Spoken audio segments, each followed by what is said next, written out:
In den sanften Hügeln de Pennsylvania Dutch Country, wo Kalksteinchen in die Landschaft prägen und der Conewago Creek sich durch Ackerland schlangelt, das deutsche Einwanderer zwei Jahrhundert lang bestellten, steht ein Bauer, so unwahrscheinlich, so wallig die Platzier, das sein bloß Existenz ein Frage aufwirft, die fast ein Jahrhundert lang niemand zu stellen wagt. Was für ein Mensch baut einen Palast und Verlust in Dan, Beaver das doch fertig ist. Welcher Wang trägt einen Schokoladenmagnaten Millionen in den Bau ein spanisch-maurischen Fantasiesklosses auf einem windemtosen Hügel zu investieren, der ein nach ihm benannte Fabrikstadt überragt. Und Warum, Nachdem jahrelang von jeder Fliese, jedem behonnen Stein, jedem importierten Balkan besessen war, verschwand Milton Snavely Hershey plötzlich und ließ High-Point, sein unvollendetes Monument der Urgeises, zu Pennsylvania spektakularstem architektonischen Gespenster verfallen. Denn dies ist nicht die Geschichte, die sie über den Schokoladenkönig kennen, nicht die Beschäftigte Erzählung vom wohlwollenden Industriellen, der Arbitern ein Paradies und die Kindern ein Schul schenkt, sondern die düstere, menschliche Geschichte eines ein Mann, dessen Kinderlosigkeit sich zu einer so alles verzerrenden Obsession mit seinen Vermachtes entwickelt, dass Denkmäler errichtet, die nie bewohnen konnte, Institutionen schuf, die in bewusst überdauern sollten, und dabei die Tiefeinsamkeit im Herzen der amerikanischen Self-Made Mythos offenbar, die schreckliche Isolation von Männern, die Imperien aufbauen, aber kein Familien gründen können. Die Frage, die High-Point seit dem Bost ab 1934 qualt, ist dieselbe, die jeden verlassenen Palast heimsucht, wenn man sich sein Paradies auf Erden baut und dann feststellt, dass man nicht deren Leben will, was sagt das über den Himmel, über die Erde oder über den amerikanischen Traum selbst aus. Den Milton Hershey wurde am 13. September 1857 in einem Bauernhaus außerhalb von der Church, Pennsylvania, als Sohn von Henry und Veronica Fanny Hershey geboren, Mennoniten, deren vorfahren Generationen über vor religioser Verfolgung in der Schweiz geflohen waren, auf der Such nach der Toleranz, die William Penn den deutschen Sektenmitgliedern versprochen hat. Miltons Kindheit war nicht von Stabilität, sondern von der Serientätigkeit seines Vaters geprägt. Misserfolg, Henry Hershey's endlos Plan, schnell reich zu werden, Ballspekulationen in Pennsylvania, Landwirtschaftsprojekt in Colorado, Erfindungsversuch, die Erstminister Family aufsuchen, und die ständigen Umzug, die ständigen Twirzelung, die Tiefinstabilität, die sich später in Miltons eigener Unfähigkeit manifestieren sollt, stillzustehen, zufrieden zu sein, aufzuhören zu bauen. Selbst wenn alle rationalen Ansichten ihm rieten, aufzuhören. Milton besucht innerhalb von 8 Jahren 7 verschiedene Schulen und schloss die Wertklasse nie ab. Seine formelle Bildung in dit, als seine Mutter, erstchopt von Henrys Misserfolgen, im Grand Aufgabe, die Familie im herkömmlichen Sinn zusammenzuhalten.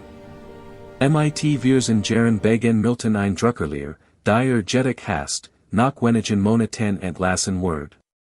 Dann traf seine Mutter die Entscheidung, die alles verändern sollte, sie gab in bei Joseph Royer, einem Konditor in Lancaster, in die Lehre. 4 Jahre lang lernt Milton die Alchemie der Herstellung, die praktischen Temperaturen für verschiedene Zuckerarten, die Chemie de Caramels und die Physik der Schokolade. Und vor allem lernt dass im Erstschaffen ein Art Magie lag. Sus, ein Macht der Genischerstellung, die Klassen und geographisch Grenzen überwinden konnte, den jeder, ob reich oder arm, wollte Sigkeiten. 1876, im Alter von 19 Jahren, eröffnet Milton mit $150, die sich von seiner Tante Mattie geliehen hat, seinen ten Suswarenladen in Philadelphia. Dieser scheitert jedoch spektakular. Innerhalb von 6 Jahren blieben die Hoffen Besuchermassen der Centennial Exhibition aus, sein mangelnd Erfahrung in der Unternehmensführung ruiniert in, und kurt bankrott und gedemütigt nach Lancaster zurück. Doch anders als sein Vater verfiel Milton nicht in Verbitterung.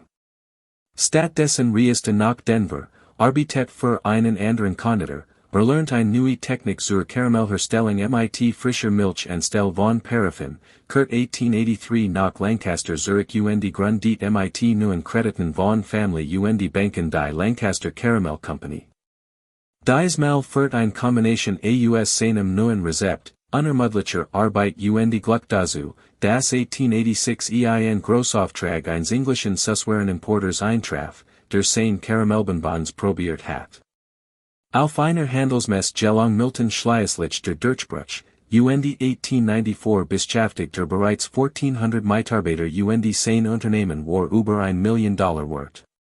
1898, im Alter von 40 Jahren, erhielt Catherine Kitty Sweeney, eine schon irisch-katholisch Frau aus Jamestown, New York, die in einem Süßwarenladen kennengelernt hat, war einkaufen, bekümmert sich eine Kundenrechnung. Ihr Ehe war, wie man hört, von tiefer Liebe geprägt, eine echte Partnerschaft. Doch schockiert beide Familien, die mennonitischen Hersheys waren entsetzt über die katholische Verbindung, die Sweeneys unsicher, was diesen Alteren, geizigen Gesellschaftsmann anging, dem Süßigkeiten scheinbar mehr bedeuten als alles andere. Milton und Kitty aber waren einander zugetan, und word sein vertraut, sein Ragebaren, Diejenige, die sein zwanghaften Arbeitsgewohnheiten zugeln und in ein halbwegs normales Leben zurückführen konnte.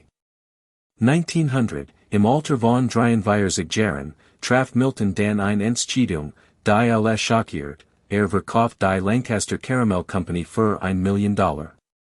Mit nur wenigen Dollar in bar, behielt lediglich die Schokoladenmagnaten, mit denen seit seinem Besitz der Weltausstellung 1893 in Chicago experimentiert hat, wo deutsche Schokoladenmagnaten gesehen hat, wirken det Milchschokolade herzustellen, nicht als Luxusartikel für die Reichen, sondern als Massenprodukt, das sich auch der Durchschnittsamerikaner leisten konnte.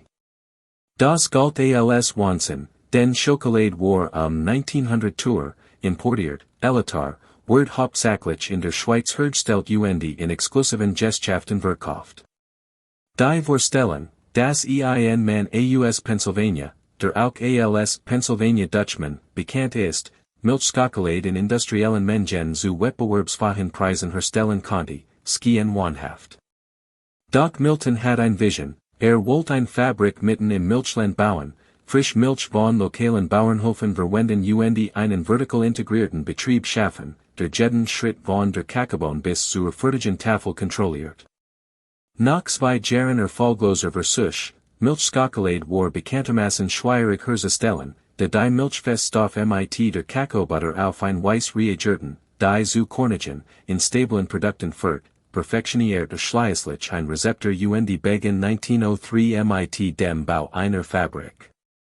Eine neue Fabrik sollte nicht in Lancaster, sondern 30 Meilen entfernt, mitten im Nirgendwo, auf Ackerland, das in der Nähe seines Geburtsorts erworben hat, entstehen.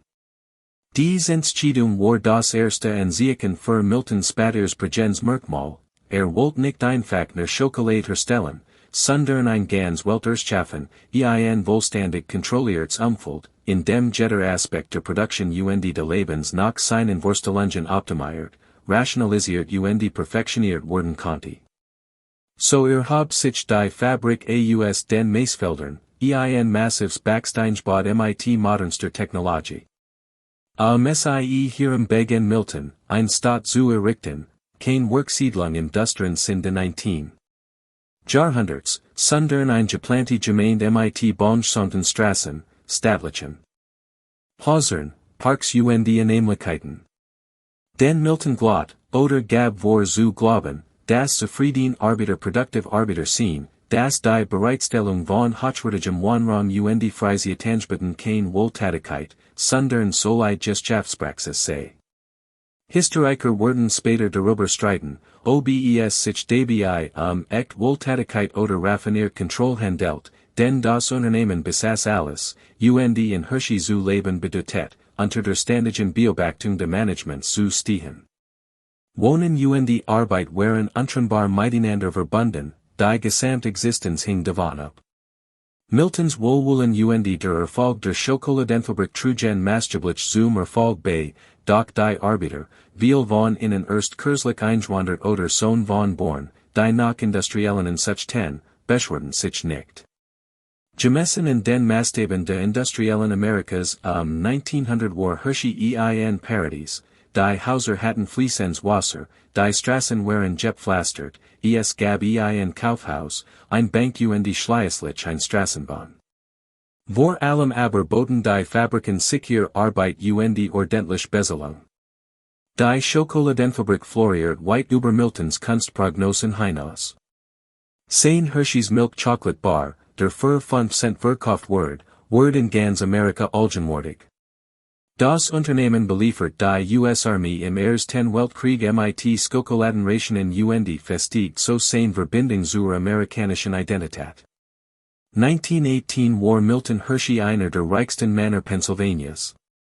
Sein Unternehmen wird auf über $20 Millionen geschätzt, sein Stadt welches von einigen hundert auf mehrere tausend Einwohner, und war, trotz seiner geringen Schulbildung, nur 4 Jahre, und seiner mennonitischen Herkunft, zu einem Industriemagnaten aufgestiegen, einem ebenbürtigen Kollegen von Carnegie und Rockefeller. Milton und Kitty gehorten zum Pantheon der amerikanischen Self-Made Männer, doch inmitten dieses Erfolgs lag ein Wund, still herrscht in der Villa, in der Sie lebten, denn Sie hatten kein Kinder. Anfang des 20. Jahrhunderts war dies nicht nur in Toschend, sondern tragisch, Zeichen des Scheiterns, Bruch mit gesellschaftlichen und biologischen Erwartungen, insbesondere für Menschen ihrer Generation und ihres religiösen Hintergrunds. Kitty litt an einer vermutlich fortschreitenden Muskelerkrankung, möglicherweise Muskeldystrophie oder Multipler Sklerose. Die Krankenakten sind unklar, doch 1910 war Sie zunehmend gebräuchlich, verbracht mehr Zeit mit Ausruhen und konnte immer weniger reisen. Das Paar, beid fast 50, musste sich damit abfinden, niemals lieblich Kinder zu haben. Dies accepten seit sich nicht in Resignation, sondern in Tatkraft. 1909 gründeten Milton und Kitty die Hershey Industrial School, zunächst für Verwaltungsjungen aus Pennsylvania. Sie benannten sich nicht mit einem Scheck, sondern überschrieben der Schulaktion ein Schokoladenunterns im Wert von $1 Million und später auch deren Anteil. Sie vermachten ihre Gesamtvermögen und richten ihr Testament so ein, dass die Schule alles Urban, das Unternehmen vollständig übernommen und auf Nutznießer des Schokoladen-Imperiums wurden sold. Das war Beispielos, ein kinderloses Paar mit im Grand ein Institution zu seinem Urban.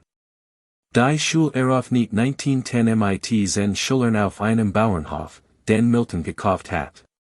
Es war kein Wohltätigkeitsorganisation im herkömmlichen Sinn, sondern ein praxisorientiert Landwirtschaftsschule, in der wesentlichen Landwirtschaft, Handwerk und Christlich wird erlernten und gleichzeitig eine akademische Ausbildung erhielten. Milton und Kitty engagierten sich stark, besuchten die Schule regelmäßig und kannten die Namen der Schüler. Für Geschichte als hatten Sie eine Lösung für ihr Kinderlosigkeit gefunden, einen Weg, für viel Stadt für wenig Eltern zu sein. Doch dann, 1915, nach monatelanger Krankheit, starb Kitty im Alter von 42 Jahren, und Milton, mit 58 Jahren, war im Boden zerstört. Sein Trauer war so tief, dass wie alle, die in kannten, sagten, wieder derselbe war. Der unerschütterliche Optimismus, der sein junges Leben geprägt hat, which einer harteren, getriebeneren, zielstrebigeren Haltung besessen, denn Kitty gab es niemanden, der in zum Aufhören, nach Hause und daran erinnert, dass es auch ein Leben außerhalb der Fabrik gab. Milton stürzt sich immer tiefer ins Bauen, erweitert die Stadt, folgt ein Gemeindehaus, einen Park, einen Zoo, ein Sportarena, einen Golfplatz und ein riesiges Luxushotel namens Hotel Hershey hinzu, das 1933 eröffnet wird, mitten in der Weltwirtschaftskrise, als der Bau von Luxushotels wirtschaftlich wahnsinnig war, aber den Hershey Arbeitern, die sonst entlassen wurden waren, Arbeit im Bau war bot. Bei jedem Projekt ging es Control, die Erschaffung einer perfekten Welt, in der nichts dem Zufall überlassen wird, in der jeder Baum nach einem Masterplan gepflanzt und jedes Gebäude einem einheitlichen ästhetischen Konzept folgt. Und dann, 1930, im Alter von 73 Jahren, begann Milton Hershey das Rätselhafte Projekt seines Lebens, High-Point, eine Villa, so aufwendig, so teuer, so völlig überdimensioniert zu jedem denkbaren Bedarf, dass ihr bloß Existenz einer Erklärung bedarf, denn Milton besaß bereits ein vollkommen Gutshaus, das Homestead, ein comfortable Villa, wo hat mit Kitty zusammengelebt und let nun alien, als Witwer, der die meiste Zeit in der Fabrik oder auf Reisen verbracht. Warum also ein weiteres Haus bauen? Und nicht der Gendienhaus, sondern einen Palast, ein 22-Zimmer Fantasy im spanisch-kolonialen Stil mit maurischen Einflüssen, entworfen von dem bekannten Architekten C. Emlen Urban aus Philadelphia, der auch das Hotel Hershey und andere Gebäude in der Stadt entworfen hat. Der von Milton gewählte Standort war ebenso aufschlussreich wie der Entwurf, Pat's Hill, der Höchstpunkt weit und breit, ein windpeitschter Bergrücken mit Blick auf das gesamte Hershey-Unternehmen, die Fabrik, die Stadt, die Schule, die Farmen, alles, was Milton gebaut hat, war von dieser erhoten Position aus sichtbar. Die Symbolik war offensichtlich, fast schon peinlich, hier baut der Schokoladenkönig sein Schloss auf dem Hügel, buchstäblich über seinem Reich. Der Bau begann 1930, und sofort war klar, dass dies kein gewöhnliches Bauprojekt war, denn Milton war in jedes Detail involviert. Genehmigt nicht nur die Pläne, sondern hing obsessiv in den Fliesen und Bestand darauf, dass bestimmt Stein importiert wurden. Speziell Steinbrüche forderten, dass Türöffnungen Zentimeter vergrößert oder verkleinert werden müssen. Das Haus war als Schaufenster für seine Sammlung konzipiert, denn nach Kittys Tod war Milton zu einem obsessiven Sammler geworden. Reist nach Europa und kauft Spanisch und Italienische Antiquitäten, Fliesen, Möbel, Kunstwerk und ganz Wanpanil, die nach Pennsylvania Wirtschaft und in das Design von High-Point integriert wurden. Das Haus wird dies Erwerbungen hierum gebaut, die Raum wurden so gestaltet, dass es zu bestimmten Decken oder Wanpanilen passten. Der Bau war teuer, weitaus teurer als ursprünglich geplant, und zog sich über Jahre hin, 1930, 1931, 1932, 1933. Milton ändert ständig seine Meinung, fordert immer wieder Änderungen, fügt neue Elemente hinzu, einen Wasserbecken, einen Brunnenhof, aufwendig Garten. Arbeiter, die in High-Point mitwirkten, erinnerten sich später, dass Milton ständig, manchmal täglich, vorbeikom, mit Urban durch die Raum ging, auf den Zeit und Änderungen fordert. Es hat etwas Manisches in sich, etwas, das darauf hindeutet, dass Milton nicht wirklich ein Haus zum Wohnen baut, sondern etwas verarbeitet. Und dann, 1934, als das Haus zu etwa 80% fertiggestellt war, die Fassade stand, die meisten Zimmer waren gebaut, aber die Innenausstattung fehlt noch, die Möbel waren nicht eingebaut, die Garten noch nicht. Angelegt, hielt Milton plötzlich in, einfach so. Endlich die Bauarbeiter, teilt Urban mit, das Projekt sei auf unbestimmt Zeit ausgesetzt, und auf die Frage nach dem Grund gab kein klare Antwort, nur vague Hinweis auf die Weltwirtschaftskrise, wirtschaftlich Vorsicht und den Wunsch, nicht protzig zu wirken. Doch all das ergab keinen Sinn, denn hat bereits Millionen ausgegeben, das Haus war fast fertig, und die Weltwirtschaftskrise hat ihn nicht davon abgehalten, das Hotel Hershey ein Jahr über fertigzustellen. Der Grund muss also etwas anderes sein, etwas, das Milton nicht aussprechen konnte oder wollte. Die überzeugendste Erklärung, die psychologisch urget, auch wenn sie nicht endgültig bewiesen werden kann, ist, dass Milton, als High-Point sich der Fertigstellung näherte und von Traum zur Realität wird, sich endlich dem stellt, was so lang vermieden hat, dass dort nicht leben wollte, dass das Haus, das Haus, das in 4 Jahre lang wie besessen beschäftigt hat, verkörpert alles, was verloren hat, Kitty, die Möglichkeit einer Familie, das häuslich Glück, das ihm verwehrt geblieben war. Der Umzug nach High-Point bedeutet für ihn, endlich zu akzeptieren, dass Alien in einem Palast leben wird, der für niemanden bestimmt war, dass jeder Raum von Leer wiederholen wird, dass das Schloss auf dem Hügel kein Triumph, sondern ein Denkmal des Scheiterns, der Kinderlosigkeit, der fundamentalen Isolation seiner Lage war. Denn was nutzt es, ein Paradies zu errichten, wenn man es mit niemandem teilen kann? So ging Milton fort, ließ High-Point unvollendet, ein Leer Hull, Zurich. Let nie dort, verbracht dort, so weit bekannt, nicht einmal ein Nacht. Das Haus stand leer auf seinem Hügel, von überall in der Stadt sichtbar, ein ständige Erinnerung an etwas, obwohl niemand genau sagen konnte, woran. Milton let weiterhin im Homestead und arbeitet in der Fabrik.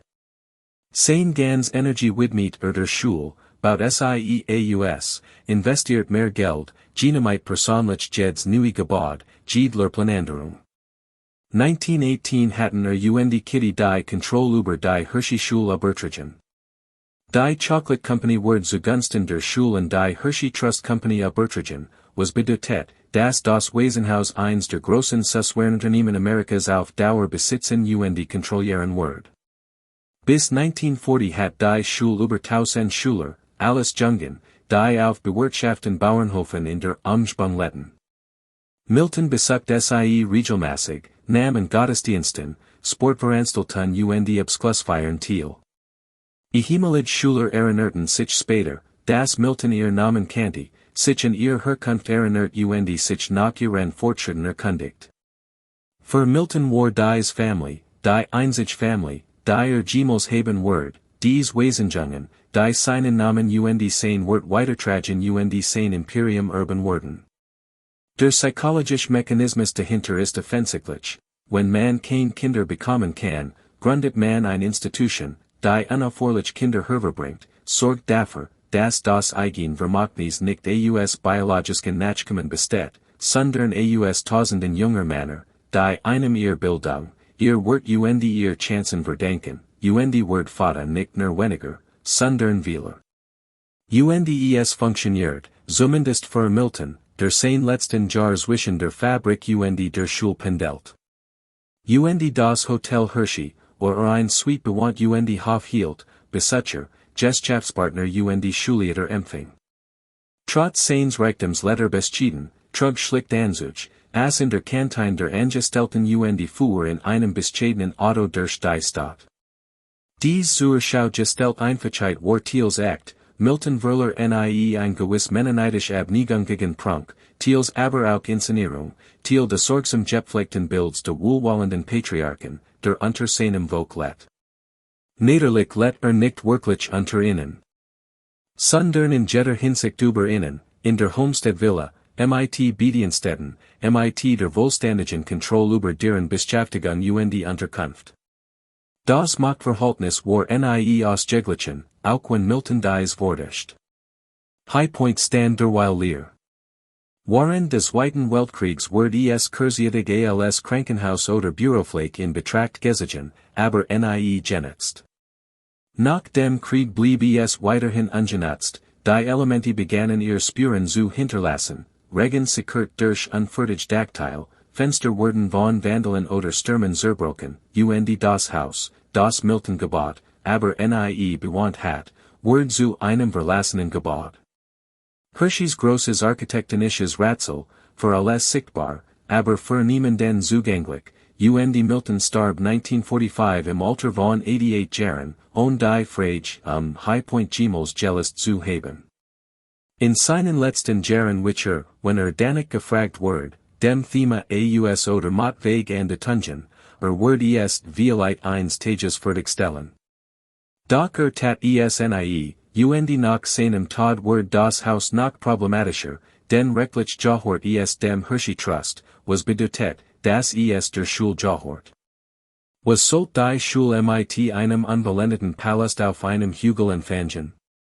Der Trust erwog verschiedene Optionen, die Fertigstellung als Museum, den Verkauf, den Abriss, unternem aber nichts, Violite aus Respekt vor Miltons Wunschen, Violite aber auch, while sich niemand darüber einigen konnte, was dies Wunschgewissen waren. So verviel High-Point weiter, in den 1950er, 1960er und 1970er Jahren, langsam sehr viel es. Die spanischen Fliesen, die Milton so sehr beschäftigt hatten, rissen in den Wintern Pennsylvanias, der Kunstvoll stuck, den so sehr geliert hat, zerbrach. Importiert, durch Wasserschäden verfallen Gebäude, die von ihm geplanten Garten, die verwilderten und schließlich wieder zum Wald wurden, und einheimisch Teenager schlichen sich auf Mutproben nach High-Point, brachen durch zerbrochen Fenster ein, verkündeten die Lehren Zimmer und berichten, sei unheimlich gewesen, das Hauswerk nicht von Geistern, sondern von Potenzial Heimsucht, von dem Leben, das dort hat stattfinden sollen, aber nie stattfand. Der Kontrast war frappierend, unten im Tal floriert Hershey, der Schokoladenhersteller war einer der großen Amerikas, die Stadt war wohlhabend, die Schulunterricht Tausend von Schülern, Miltons Visionen in jeder Hinsicht war alles erreicht wordens, nur nicht in diesem Punkt, High-Point. Es stand wie ein Mahnung an alles andere, eine Erinnerung daran, dass etwas schiefschlafen war, das ein Wunden verhüllt war. Das Haus wurde in Hershey zu einer Art offenem Geheimnis, jeder kannte es, doch kaum jemand sprach darüber. Es wurde weder in Firmenvereinigen noch in Stadtreinigen erwähnt, es war das, worüber man nicht sprach. Und die Schweigen selbst ist aufschlussreich, denn was High-Point verkörpert, war zu unangenehm, es anzusprechen, es stand für Miltons Kinderlosigkeit, seine Einsamkeit, seine Unfähigkeit, selbst im spektakulären Erfolg Zufriedenheit zu finden. Und dies the men passten nicht zur offiziellen Erstellung von Hershey als Parodies, von Milton als dem gütigen Schokoladenkönig, der Arbitern und Weissen alles gab. Denn wenn Milton alles hat, warum baut den einen Palast und weigert sich, darin zu wohnen? Was sagt es über den amerikanischen Traum aus, wenn dessen Verwirklichung einen so tief einsam zurücklässt, dass man es nicht ertragen kann, sein eigens Denkmal zu bewohnen? Dies Fragen waren gefahrlich, sie bedrohten die sorgsam Aufspott Mythologie, und so blieb High-Point unkommentiert. Der Niedergang verlief still und leise, und dann, in den 1980er und 1990er Jahren, als Miltons Generation ausstarb und neue Historiker die Geschichte von Hershey kritischer untersuchten, kamen einige unbequem Wahrheiten ans Licht. Denn das Paradies, das Milton geschaffen hat, war nicht ganz das, was es schien. Die Stadt Hershey war wohlhabend, aber wohlständig kontrolliert. Das Unternehmen besaß praktisch alles, Wohnungen, Gesellschaft, Versorgungsbetrieb. Arbeiter, die Gesellschaftsleitungen frage stellten oder versuchten, Gewerkschaften zu gründen, wurden entlassen und vertrieben, Gesamtleben auf den Kopf gestellt. Milton selbst war ein erbitterter Gegner der organisierten Arbeiterschaft gewesen und hat sich geweigert, Gewerkschaften anzuwirken, selbst waren der erbitterten Streiks von 1937. Damals besetzten die Hershey-Arbeiter, inspiriert von den Sitzstreiks, die amerikanische Industrie erfassen, die Fabrik und forderten Anerkennung. Der damals auch siegreich Milton war wütend und sah es als persönlichen Verrat. Wie konnten es sein Arbeiter, im Grand sein Kinder, wagen, sich ihm zu widersetzen? Verhandelt nicht, sondern rief die Milchbauern aus der Umgebung zusammen, loyal Männer, die darauf angewiesen waren, dass das Schokoladenunternehmen ihr Milch kauft. Born, bewaffnet mit Nippeln, stürmten die Fabrik und verprügelten die Streikenden, Dutzend wurden verletzt. Der Streik brach zusammen, und Milton siegt. Doch der Preis dafür war sein sorgsam gepflegtes Image der Gut. Denn wie gütig ist ein Patriarch, der auf Widerspruch mit Gewalt reagiert. Die Geschichte zeigt, dass Hershey trotz all seiner Parks und Annehmlichkeiten im Grand ein Werkstatt war, in der Miltons Werkgesetz war und Abweichungen bestraft wurden. Auch die Schule offenbart bei nachher Betrachtung Komplikationen. Zwar wurden dort Weissen ausgebildet, aber bis 1968 nur Weiss-Weissen. Erst dann wurde die Integration projects Beskles Erzwungen. Die Schule hielten strengen Regeln fest, die Schüler waren im Grundgenommen Beijing, müssen auf den Farmen arbeiten, dürften das Gelände nicht ohne Erlaubnis verlassen und werden, obsie wollten oder nicht, dem Religionsunterricht unterzogen.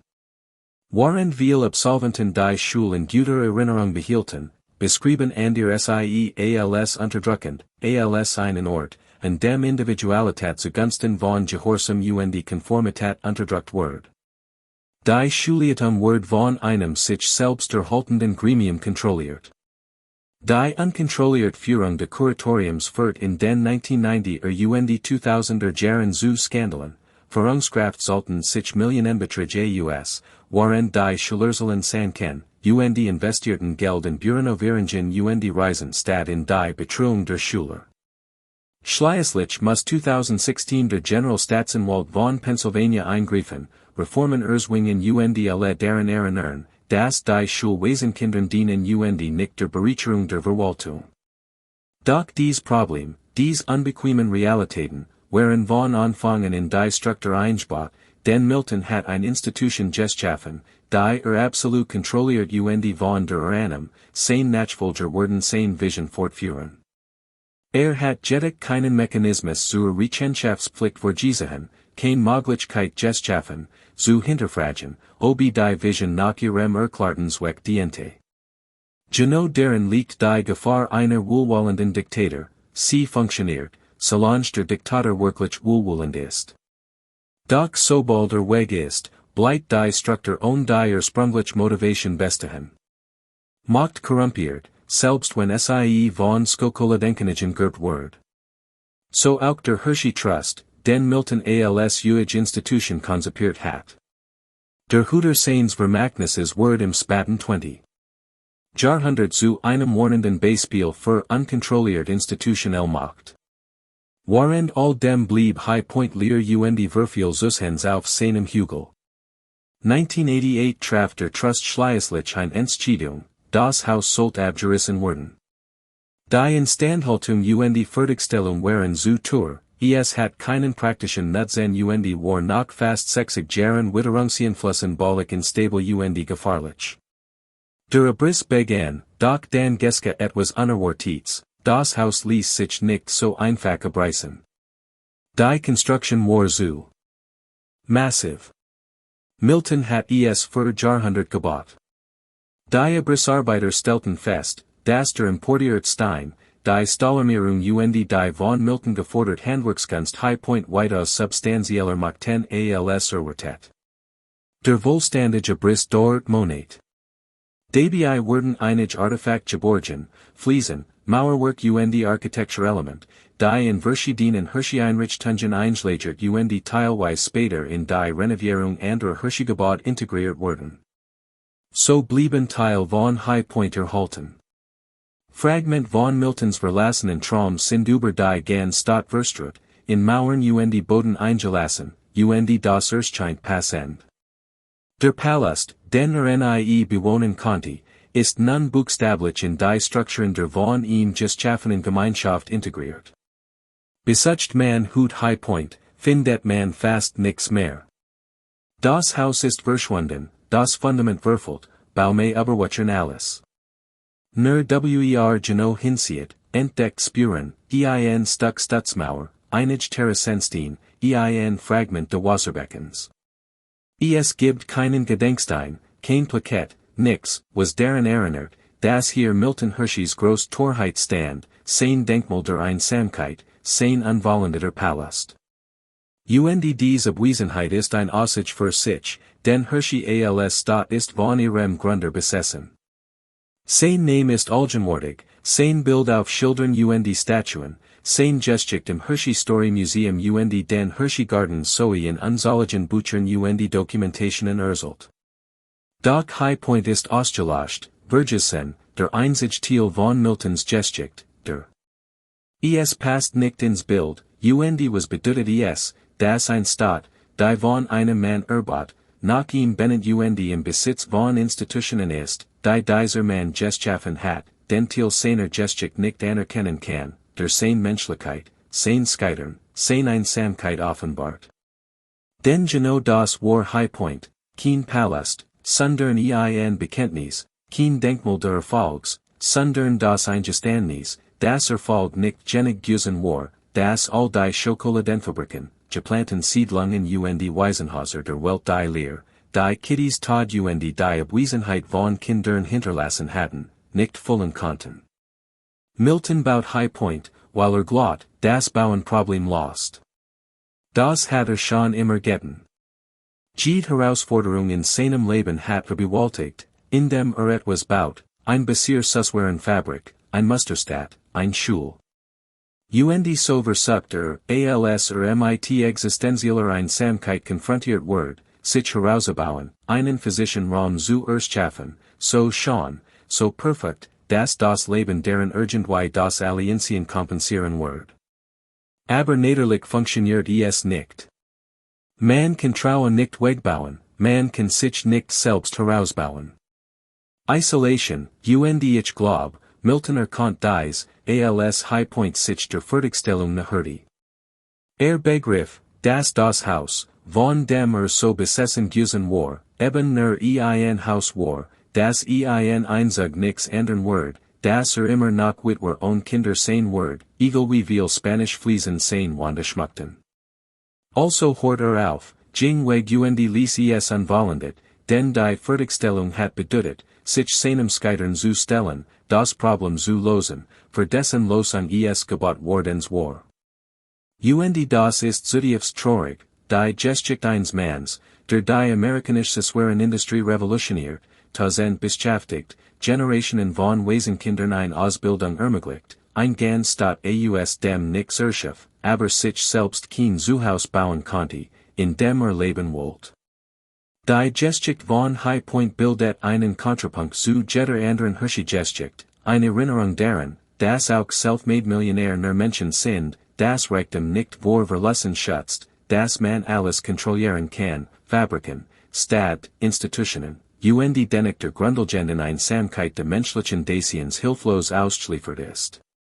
Und Vielleicht must High-Point die Schau ausgelöscht, abgerissen werden, weil die Existenz war zu ehrlich, zu aufschlussreich.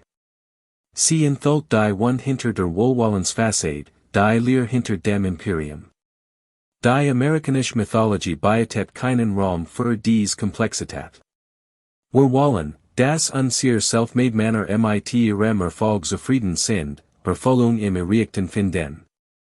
Und wenn es nicht sind, wenn sich der Erfolg als unzureichend erweist, wissen wir nicht, was wir mit dieser Erkenntnis anfangen sollen. Also reißen wir buchstablich ein, füllen das Fundament zu, pflanzen Baume und tun so, als hat es nie existiert. Aber natürlich existiert es. High-Point war real. Milton investiert Jahre und Millionen in den Bau, und den Rest seines Lebens let nicht daran. Dieser Leerraum, diese Abwesenheit, sagt uns mehr über Milton Hershey als alle Statuen, Museen und hagiographischen Biografien zusammen. Denn Abwesenheit ist immer ehrlicher als Anwesenheit, das, was wir nicht tun, ist aufschlussreicher als das, was wir tun. Und Milton let nicht in seinem Palast, das ist die Tatsache, mit der wir uns auseinandersetzen müssen.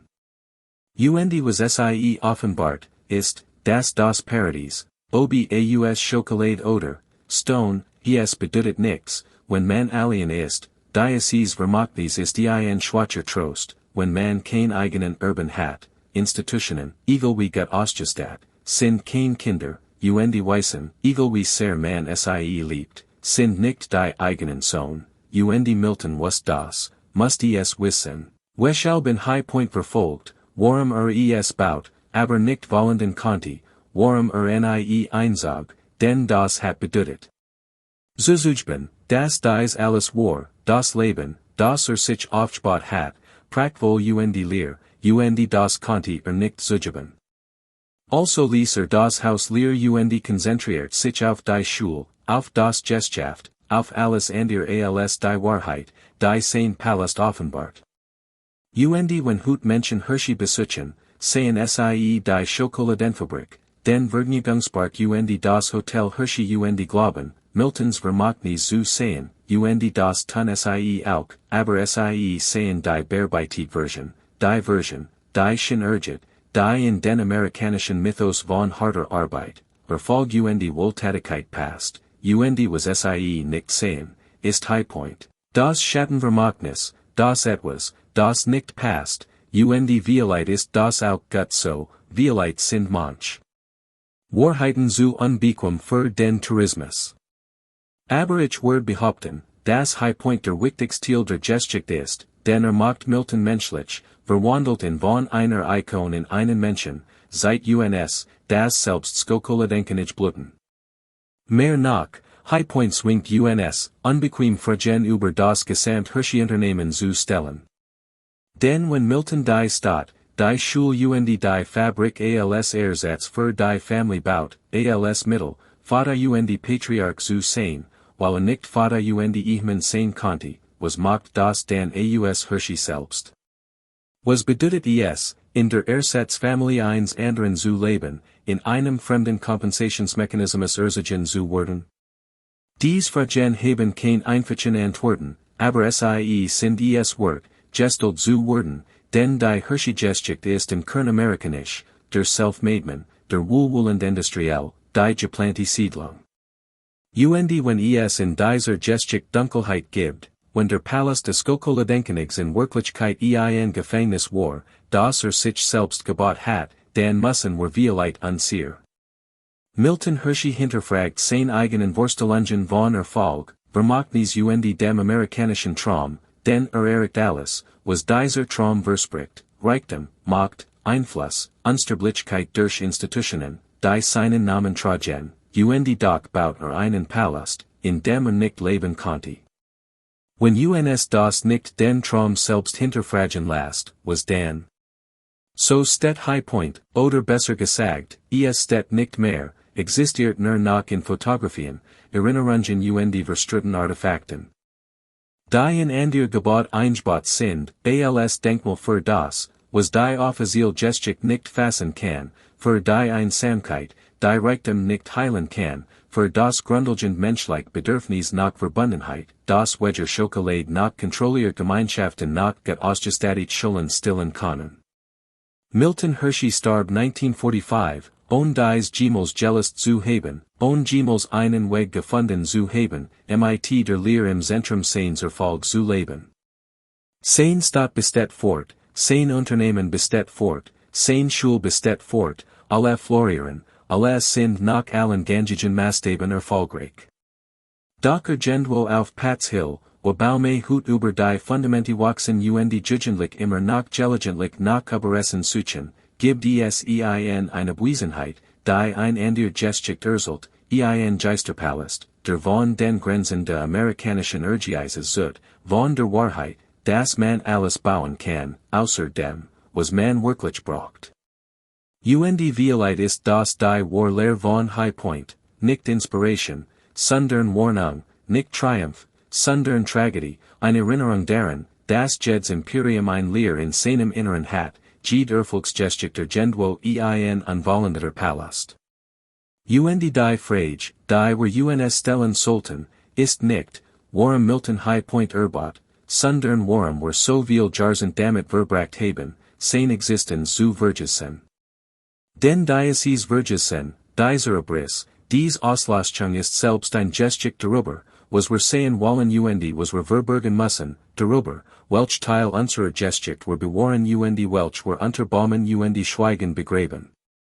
Und die Tatsache, dass man Hut Hershey besuchen und alles über Milton erfahren kann, außer dem wichtigsten, dass sein Paradies baut und es dann nicht ertragen konnte, darin zu leben, sagt alles über die amerikanische Mythologie aus, über die Geschichten, die wir uns über Erfolg, Zufriedenheit und das gut Leben erzählen.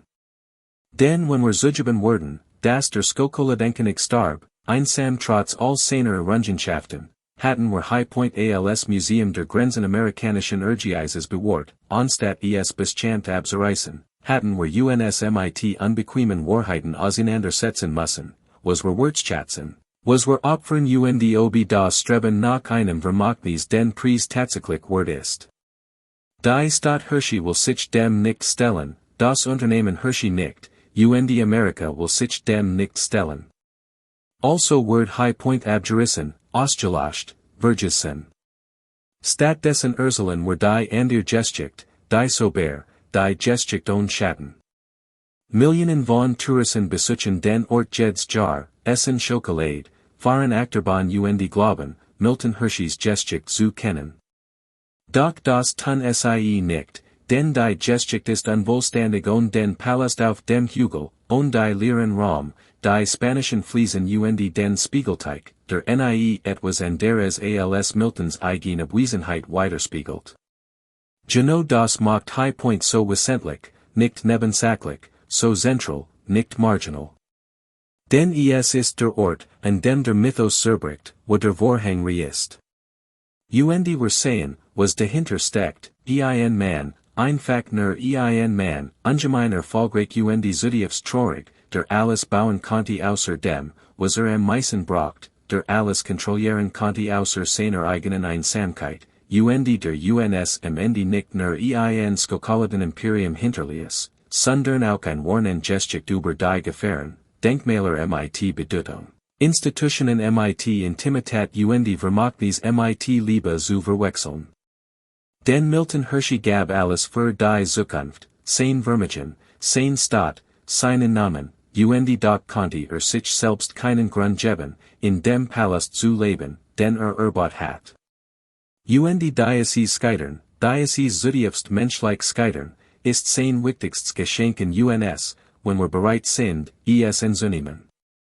Denn es sagt UNS, das wir vielleicht die falschen Dinge bauen, den falschen Erfolgen nachgehen UND das wir vielleicht nicht nach praktischer Architektur, besser geplante Gemeinschaften oder größer Vermögnis brauchen, sondern einfach jemanden, zu dem wir nach Hause kommen können, jemanden, MIT dem wir alles teilen können, jemanden, der das Paradies Wirklichkeit werden lässt, in dem es MIT UNS bewohnt. UND und das schmeckt alle Schokolade der Welt nach Einsamkeit. Alle Palast Hallen leer weiter, UND all unsere Denkmäler werden zu Grabern, die wir nach zu Lebzeiten errichten UND auf den Tod warten, sie eingemessen erscheinen zu lassen. Das ist die düstere Geschichte von High-Point, die Wahrheit, die zerstört werden muss, weil sie zu schmerzhaft zu bewahren war. UND die Frage, die Patzhill heimsucht, wo nix mehr steht, ist dieselbe, die UNS heimsuchen sollt, was bauen wir, UND werden wir deren leben können, wenn es fertig ist. Oder werden auch wir vorgehen UND unsere Traum leer, unsere Palast unvollendet zurücklassen, unseren Erfolg als grandios Scheitern entlarven. Denn genau das war High-Point, grandios Scheitern. UND Miltons groß Leistung war nicht die Schokolade, die Stadt oder die Schule, sondern seine Ehrlichkeit, selbst wenn sie unbewusst war, diesen Palast zu bauen UND sich dann zu weigern, darin zu leben. Damit seid UNS allen, was wir UNS nicht eingestehen wollen, dass man alles UND nix zugleich haben kann, dass die Berg auf dem Hügel am kaltesten ist, wenn man allein dort ist. UND doch, die Auslöschung von High-Point, so vollständig sie auch schien durch die 1990er Jahre konnten die aufgeworfenen Fragen nicht vollständig beantworten, denn die Geschichte taucht immer wieder an unerwarteten Orten auf, in den Erinnerungen von Borbitern, die in dem Herrenhaus gearbeitet hatten UND im Alter Interviews MIT Lokalhistorikern geben. Sie beschrieben Miltons täglich Besuch, sein obsessiv Detailverliebtheit UND sein plötzlichen Stimmungsschwankungen von Begeisterung zu Melancholie. Dies mündlichen Überlieferungen, die in den 1980er UND 90er Jahren vom Hershey Community Archives gesammelt wurden, zeichneten ein ganz anderes Bild als die Offizialversion. Die Arbeiter erinnerten sich, dass Milton manchmal lang Zeit allein in den unfertigen Rahmen stand, nix inspiriert, sondern einfach nur das Stand aus den Fenstern auf die Stadt hinunterblickt. Ein alterer Zimmermann erinnert sich, Milton gefragt zu haben, ob sich darauf froh, ein Zusehen, sobald das Haus fertig sei. Milton have geantwortet, ich weiß nicht, ob ich jemals hier wohnen werd, aber es muss trotzdem gebaut werden, ein so rätselhaft, so traurig Aussage, dass sich der Zimmermann nach 60 Jahr später daran erinnert. Fragment dieser Erinnerungen begannen sich in den Archiven und Zusammeln, die Wissenschaftler, die sich in den 2000 und 2010 Jahren mit der Geschichte von Hershey befassen, begannen, ein komplexeres Bild zu zeichnen, das den Mythos des Schokoladenkönigs in Frage stellt. Es entstand das Bild eines Manns, der nicht von Wohlwollen, sondern von einem fast schon krankhaften Bedürfnis nach Kontrolle, nach Aufbau und danach, Spuren zu hinterlassen, die so groß waren, dass selbst der Tod sie nicht auslöschen konnte. Dieses Bedürfnis entsprang nicht Selbstvertrauen, sondern tiefer Unsicherheit, der Instabilität seiner Kindheit, verursacht durch das Versagen seines Vaters, der Scham über seine begrenzt Bildung in einer Welt, die formelle Bildung hochschätzt, seiner Ehe mit einer Katholiken in einer protestantischen Gemeinde, die dies Verbindung nie vollständig akzeptiert, und seiner Kinderlosigkeit in einer Zeit, in der als Zeichen göttlicher Ungnade oder persönlicher Unzulänglichkeit galt. Jedes Gebäude, das Milton errichtet, jede Institution, die stiftet, jede sorgfältig geplante Straße und jeder Park war ein Argument gegen dies Unsicherheiten, ein physischer Ausdruck von Wort, Beständigkeit und Bedeutung. Es sollte der Hochpunkt sein, der endgültige Beweis. Dafür, dass Milton Hershey seine Herkunft überwunden hat, nicht nur wohlhabend, sondern auch kultiviert, nicht nur erfolgreich, sondern auch feinsinnig geworden war, ein Mann, der in einem spanischen Palast leben konnte, weil sich das Recht verdient hat, überall zu leben. Doch das Problem, wenn man seinen Selbstwert in Architektur hineininterpretiert, ist, dass Architektur das nicht interessiert. Stein, Fliesen und Geschnittsholz bestätigen einen nicht, sie stehen einfach nur da, schon und leblos. Als High-Point fast fertiggestellt war und Milton durch die Lehren Raum ging, muss ihm klar geworden sein, dass das Haus nix beweis, nix verhindert, dass immer noch derselbe halbgebildet mennonitisch Bauernjung war, der mit seinem ersten Geschaft gescheitert war, immer noch der kinderlos Witwer, der Alienas. Und der Palast konnte ihn nicht in einen anderen Menschen verwandeln, konnte ihn nicht einer Klasse zugrig machen, die ihn immer als Narichen sehen wird, konnte Kitty nicht zurückbringen oder ihm die Kinder schenken, die sich gewünscht hat. Und so wird das Haus unerträglich, nicht weil es fehlerhaft war, sondern weil es perfekt war, wegen seiner Perfektion.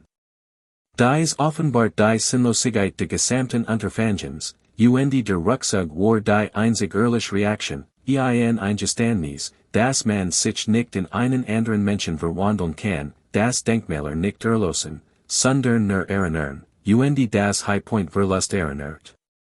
Mochte schon in einem Mausoleum leben.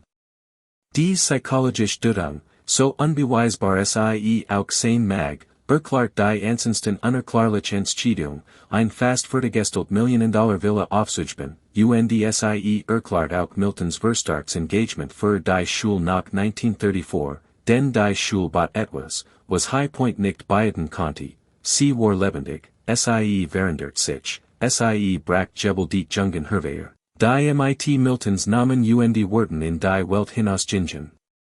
Und wenn Milton schon kein Vater im biologischen Sinn sein konnte, so konnte doch Vater verhundert, schließlich Tosen sein. Dies Massenvaterschaft hat den Wortel, nie zu intim zu werden, Milton nie mit seinen emotionalen Grenzen konfrontiert zu werden, wie es die Erziehung eigener Kinder getan hat, denn die Schule war eine Institution, die besuchen, inspirieren und guthiesen konnte. Muss sich nicht die tägliche Arbeit der Elternschaft kümmern, sich nicht mit der komplexen emotionalen Realität des Familienlebens auseinandersetzen. Dies Distanz, dies Institutionalisierung der Vaterschaft, kann Milton sehr gelegen, den sie erlaubt ihm, den Stolz das Erbe der Vaterschaft zu erleben, und die Verletzlichkeit Intimität, die tatsächliche Vaterschaft erfordert. In diesem Sinn war die Schule ein Art Palast, so sorgfältig kontrolliert emotional sicher, wie High-Point-Rätsel sein sollt.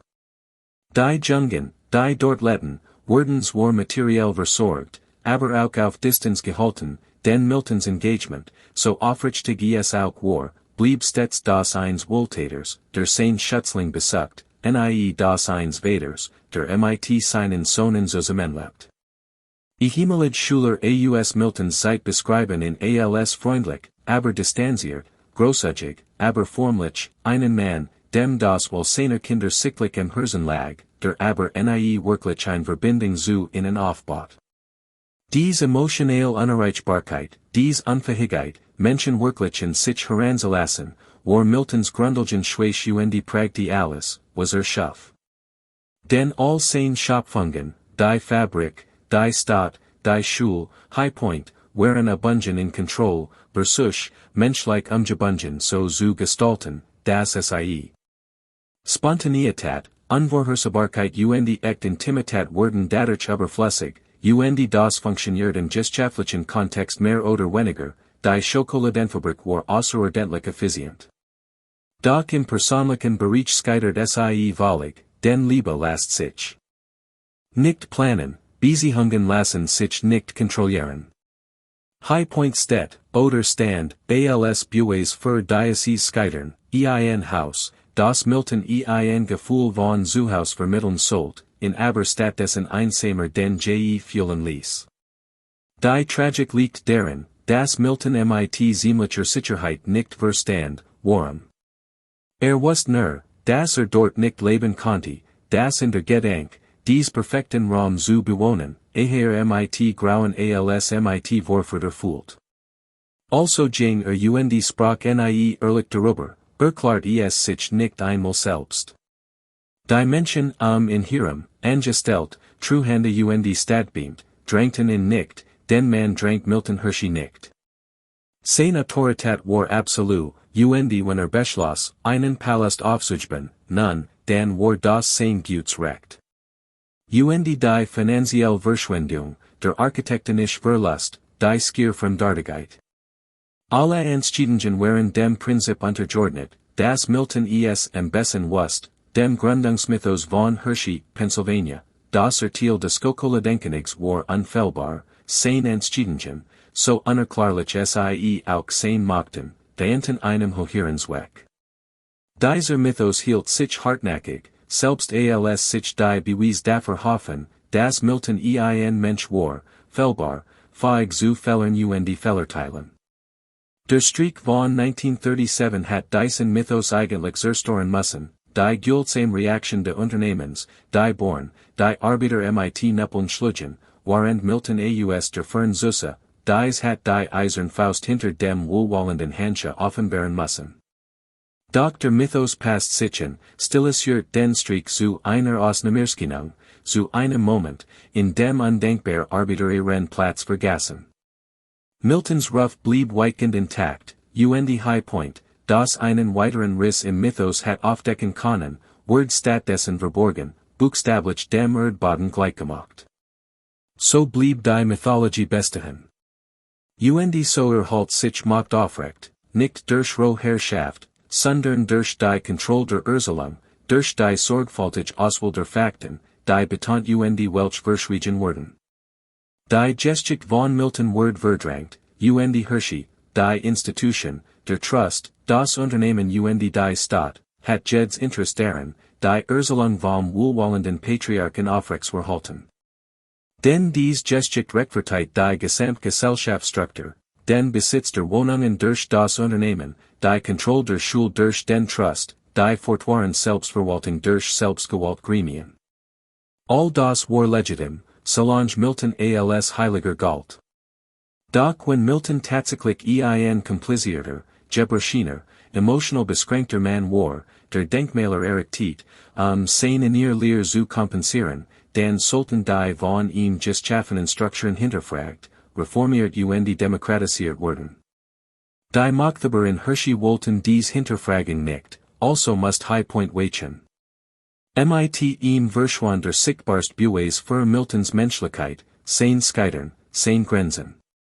Zurück blieb die Beschädigte Version, die man Schulkindern beibringen und in Touristen verkaufen konnte. Dies Beschädigte Version dominiert jahrzehntelang. Doch die Wahrheit lässt sich nicht vollständig auslöschen, sie sickert immer wieder durch, wie Wasser durch ein Undites Doch. In den 2000er Jahren, als eine neue Generation von Historikern kritischer Methoden auf die Geschichte von Hershey anwandt, kamen unbequem Wahrheiten ans Licht, nicht nur über High-Point, sondern über das Gesamtunternehmen. Denn wenn man in einem Faden sieht, beginnt das ganz Gefüge zu bröckeln. Forscher entdeckten, dass die Hershey Industrial School trotz ihres fortschrittlichen Rufs in der Praxis zutiefst konservativ war. Sie weigert sich bis 1968, Schwarz-Schüler aufzunehmen, nicht aus gedankenloser Voreingenommenheit, sondern aufgrund einer bewussten Strategie. Der Trust argumentiert, die Aufnahme Schwarzer Schüler wird Weisspender und die lokale Bevölkerung verargern. Und selbst Milton, obwohl vor dem Bürgerkrieg gebern war und man ihm die rassistischen Ansichten seiner Zeit vielleicht versichern konnte, hat nichts gegen die Rassentrennung unternommen. Die Schule war von vornherein weiß. Dies unbequem und unbestreitbar Tatsache verkompliziert die Erziehung vom wohlwollenden Patriarchen, denn Wohlwollen, das aufgrund der Hautfarbe ausgelöst, ist kein Wohlwollen, sondern bestenfalls Paternalismus und schlimmstenfalls Weißvorherrschaft. Derselbe kritisch Blickwinkel enthält noch weiter Aspekt. Problem, die Aufnahmekriterien der Schule waren restriktiv und hatten nix mit Bedürftigkeit zu tun. Die Schüler müssen geistig und körperlich gesund sein, was behindert Kinder ausglas. Sie müssen aus moralischen Familien stammen, was in der Praxis bedeutet, Kinder geschiedener oder unverheirateter Eltern auszuschließen. Dies von Milton eingeführten Beschränkungen spiegelten kein universell, sondern ein selektiv Wohltätigkeit weiter, die nur jenen half, die nach den protestantischen Worten der Mittelschicht der frühen 20. Jahrhunderts als würdig galten. Die Selektivität untergrub die Erziehung, Milton half allen Waisenkindern. Half nur einigen, nämlich denen, die seiner Vision insprachen. Dies ist ein ganz andere Art von Wohltätigkeit, weniger großzügig und kontrollierender. Kombiniert man dies mit den Enthullungen über das finanzielle Missmanagement de Trusts in den 1990er und 2000er Jahren, die Führungskraft sollten sich selbst enorm gehalten, waren die Schülerzahlen sanken, und geben verschwenderisch Geld für Investitionen und Einrichtungen aus, die nix mit Bildung zu tun hatten, erkennt man ein Muster. Bei den von Milton geschaffenen Institutionen ging es nie wirklich die Begünstigten, die Angestellten oder die Kinder. Es geht nicht die Studierenden, sondern Milton, sein Bedürfnis nach Kontrolle, nach einem Vermächtnis, nach Denkmälern, und die Menschen, die nach ihm kämen, die Treuhände und die Führungskraft, die Struktur erbten und zu ihrer eigenen Bereicherung nutzten. Denn genau das tut unkontrolliert macht immer, sie dient sich selbst. Die Tragik liegt darin, dass Milton dies selbst inszeniert. Schuf Institutionen ohne demokratisch Kontrolle, ohne Rechenschaftspflicht gegenüber der Öffentlichkeit oder den Begünstigten, nur mit der dauerhaften Kontrolle durch selbsternannte Gremien. Tat dies, weil sich selbst absolut vertraut und einem, sein Nachfolger werden sein Vision fortführen. Doch Vertrauen und Vision sterben mit dem Visioner, und was bleibt, ist Macht. Und Macht ohne Rechenschaftspflicht korrumpiert, immer. So werden die Institutionen, die Milton zur Sicherung seines wohltätigen Vermächtnisses geschaffen hat, in vielerlei Hinsicht zu Instrumenten des Gegenteils, zu Vehikeln der Bereicherung und Kontrolle, die den Verwaltern statt den Studierenden dienten. Als der Generalstaatsanwalt von Pennsylvania schließlich 2016 eingriff und den Trust zu Reformen zwang, die Studierendenzahlen zu erhöhen und die Gelder in tatsächlich Bildung zu leiten.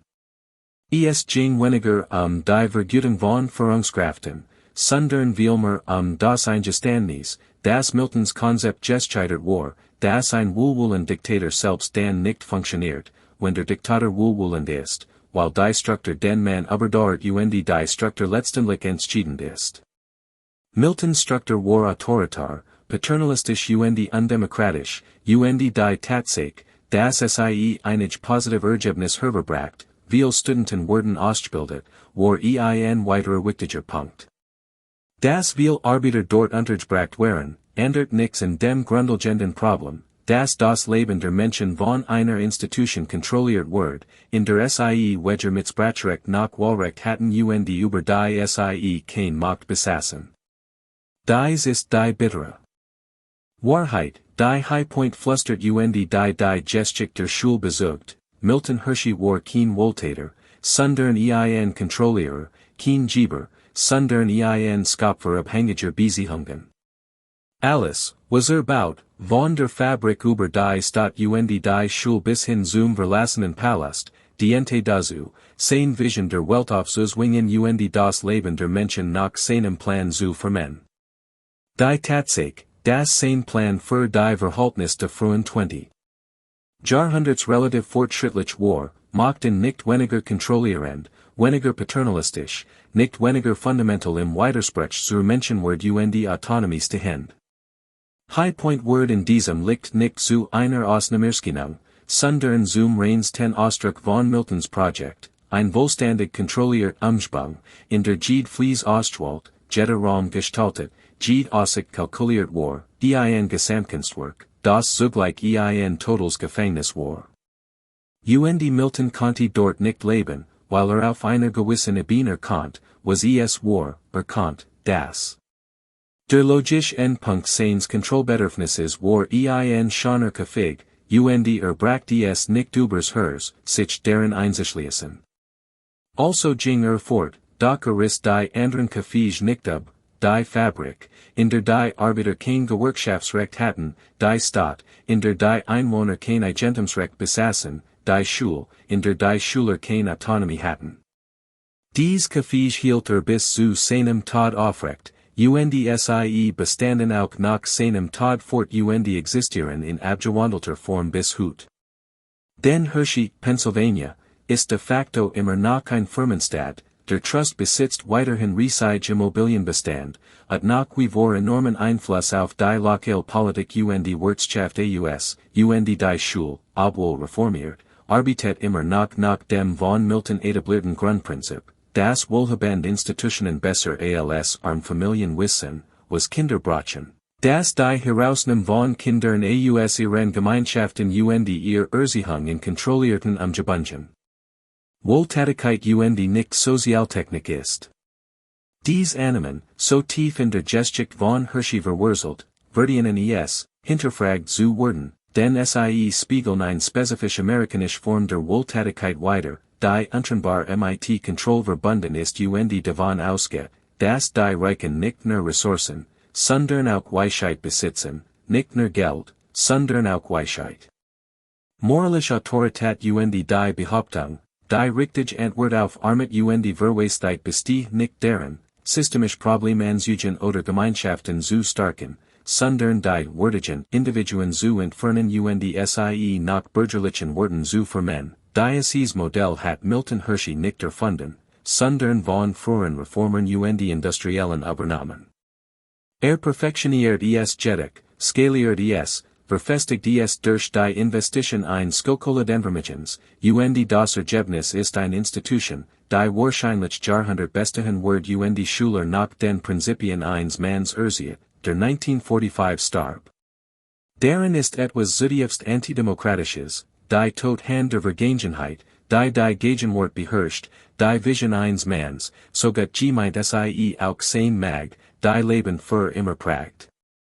Where High-Point erhalten statt abgerissen wardens, hat es als Museum dienen können, dies Fragen zu erforschen, ein Ort, an dem Besitzer die Widerspruch der amerikanischen Philanthropie hatten erkennen können, die Verflechtung von Wohlwollen und Kontroll, die Art und Weis, wie Denkmäler der Großzügigkeit auch Denkmäler sein können. Es geht Egoismus und darum, wie selbst Schokoladenkönig einsam sterben, wenn sie den Aufbau von Institutionen mit dem Aufbau von Beziehungen verwechseln. Doch High-Point wird nicht sondern ausgelöscht. Und dies Auslöschung ist aufschlussreich, denn sie zeigt, wie unbehaglich war mit Komplexität, mit Mürdigkeit und mit Helden umgehen, die auch nur Menschen mit Fehlern sind. Wir wollen, dass unsere Milliardären Philanthropen rein sind, heilig, die Ungleichheit rechtfertigen, die ihr Philanthropie überhaupt erst ermöglicht. Denn werden wir zugeben, dass es in Carnegies Bibliotheken, Rockefellers Universitäten und Hershey's Schule benso sehr Ego und Macht ging wie Großzügigkeit, müssen wir das Gesamtmodell der Milliardärsphilanthropie in Frage stellen. Wir müssen uns fragen, warum wir ein System akzeptieren, in dem Einzelpersonen so immensen Reichtum anhäufen, dass sie die Gesellschaft einseitig nach ihren persönlichen Vorstellungen umgestalten können. Und wir müssen Alternativen in Betracht ziehen, wie die demokratische Kontrolle von Ressourcen, wie Steuern und öffentliche Investitionen, wie System, in denen Gemeinschaften über ihr eigen Zukunft entschieden, anstatt darauf zu warten, das wohlwollend Millionär Geschenk verteilen.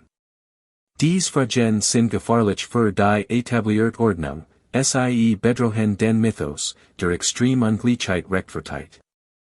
Deshalb werden sie nicht gestalt, und die Beweise, die sie provisieren konnten, Orte wie High-Point, wurden besiegt, die Geschichten bescheinigt, und der Schokoladenkönig bleibt in der offiziellen Erstellung ein Held. Millionen von Menschen essen Hershey-Riegel und besuchen den Hershey-Park, jemals etwas von dem Palast auf dem Hügel zu erfahren, vom Streik von 1937 zu hören, von der Jahrzehntelangen Rassentrennungen der Schule zu lernen, mit der komplexen, beunruhigenden, menschlichen Realität von Milton Hershey konfrontiert zu werden. Dies Ignoranz ist kein Zufall, sie wird kultiviert und aufrechterhalten, weil sie den Interessen der Institutionen dient, die Geschichte kontrollieren, der Trusts, der Unternehmens und der Staat. Sie alle profitieren vom Mythos der wohlwollenden Patriarchen. Wird man diesen Mythos in Frage stellen und die ganz Geschichte erstellen, einschließlich High-Point, des Streiks, der Ausgrenzung, der Einsamkeit und der Kontrolle, wird die Legitimität dieser Institutionen untergraben und sie der Kritik aussetzen.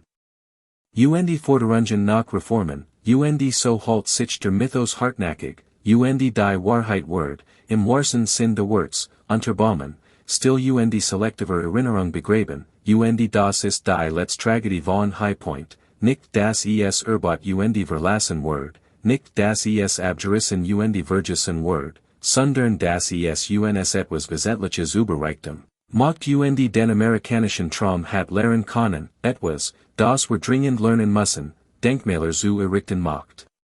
Einen nicht unsterblich, die Kontrolle über alles schafft keine Sicherheit, Reichtum und Beziehungen ist Armut anderer Art, und die Palast, die wir bauen, aus Stein, Institutionen oder Mythologie, sind nur so bedeutsam wie die menschlichen Beziehungen, die sie beherbergen.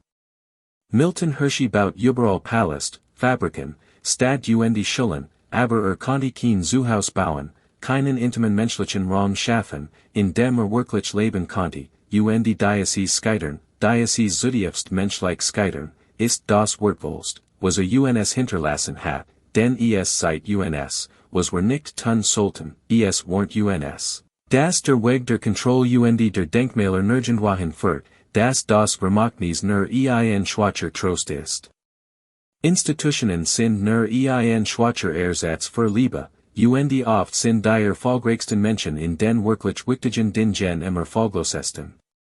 Konnten wir dies Lektion bewahren, konnten wir auf Pat's Hill, wo einst High-Point stand, ein Museum errichten und die ganz Geschichte erstellen, die Triumphe und die Tragödien, die Großzügigkeit und die Kontrollsucht, das Schokoladen-Imperium und den leeren Palast, dann konnten wir etwas lernen, konnten unsere eigenen Annahmen über Erfolg, Reichtum und ein erfülltes Leben hinterfragen. Doch wir haben es nicht bewahrt, wir haben es zerstört. Und Vieleit ist das typischste Amerika, die Beweis zu vernichten, die unser Mythen in Frage stellen, die Wahrheit zu begraben, die unser Geschichten herausfordert, und trotz aller Beweis weiterhin zu glauben, Reichtum sei Tugend, Milliardär sein wohltätig, Kontrolle sei Nächstenlieb, und der Schokoladenkönig, der einsam in seiner Hotelsuite starb, der nie in dem von ihm erbauten Palast let, der alles in Institutionen und nix in time menschlich Beziehungen investiert, let irgendwei den Traum anstatt sein Lehr zu entlarven. Und so ist High-Point. Verschwunden, und Miltons ganz Geschichte bleibt in keiner offiziellen Funktion erzählt, und Hershey, Pennsylvania, verkauft weiterhin Schokolade, Nostalgie und die Illusion, das wohlwollender Kapitalismus funktioniert, das Firmenstadt Paradies sind, das Philanthropie Armut lost, und Besitzer in ihr Hersheyriegel und Besichtigen die Stadt, Gemels die Fragen zu stellen, die High-Point innen aufswingen Word, wenn es noch stund, Woverflow worauf baute hin, und Warum. Konnte nicht in dem Leben, was geschaffen hat. Denn dies Fragen haben kein Beekman Antworten, und bequem Antworten sind es, was wallen, wofer bezelen, was von unseren Touristenzielen und unseren nationalen Mythen verdern, und Hershey liefert uns bequem Antworten, verkauft sie mit dem Schokoriegel, mit der Achterbahnfahrt, mit der sorgfältig kuratierten Museumsausstellung. Und konsumieren dies Antworten denkbar, weil die Alternative, sich der Komplexität, der Einsamkeit, dem Scheitern im Hirsen selbst spektakulären Erfolg zu stellen, zu verstehen, zu bedrohlich für unser eigenen Traum von Reichtum und Leistung ist, und so reißen wir High-Point ab, buchstablich und metaphorisch gesprochen, verwischen wir die Beweis, vereinfachen die Geschichte, machen Milton zu einem Helden, dessen Menschlichkeit uns völlig fremd ist, und verpassen so die Chance, aus seinen Fehlern zu lernen. In seinem leeren Palast ein Warnung vor unseren eigenen Worten, unseren eigenen Bestrebungen, unserer eigenen Verwechslung. Von Denkmalern mit Bedeutung zu erkennen. Und Vieleit ist dies die ultimative Lektion, nicht etwas, das Milton lehren wollt, sondern etwas, das sein Leben ungewollt lehrt, das die großartigsten Gebot die leersten sind, wenn wir sie errichten, zu fliehen, anstatt das Leben zu umarmen, das Institutionen nur ein schwacher Ersatz für Intimität sind, das Kontroll das Gegenteil von Verbundenheit ist, das Vermagnis weit weniger Salt als Liebe, und das reicher Tod in einer Hotelsuite, umgeben von einem Imperium, aber alien, kein Erfolg, sondern ein Tragödie ist, und das die Schokolade, so sus sie auch sein mag, den Geschmack dieser Wahrheit nicht überdecken kann, und der Palast, so schon auch sein mag, uns nicht vor dem kalten Wind dieser Leer schützen kann. Und so steht High-Point da, oder steht nicht da, als das Denkmal, das Milton nicht errichten wollt, als das Geständnis, das nicht abelgen wollt, als die Wahrheit, die seinen Tod überdort, obwohl alles zerstört es vor dem Tod, denn die Wahrheit lässt sich nicht vollständig auslöschen, sondern nur unter die Erde treiben, wo sie geduldig wie Kalkstein, schwer wie ein Vermagnis wartet, bereit, wieder in die Oberfläche zu kommen, sobald sich jemand genig darum kümmert, zu graben, die unbequemen Fragen zu stellen, die ganz Geschichte zu erzählen. Und Vieleit liest dieser jemand dies Gerade, steht auf Pat's Hill, wo einst der Palast stand, blickt hinunter auf die Schokoladenstadt im Tal und verstet endlich, was Milton nicht sagen konnte, dass alles baut außer dem, was braucht, alles kontrolliert außer dem, was wirklich sollt, und starb, nachdem in allem erfolgreich war außer im Leben.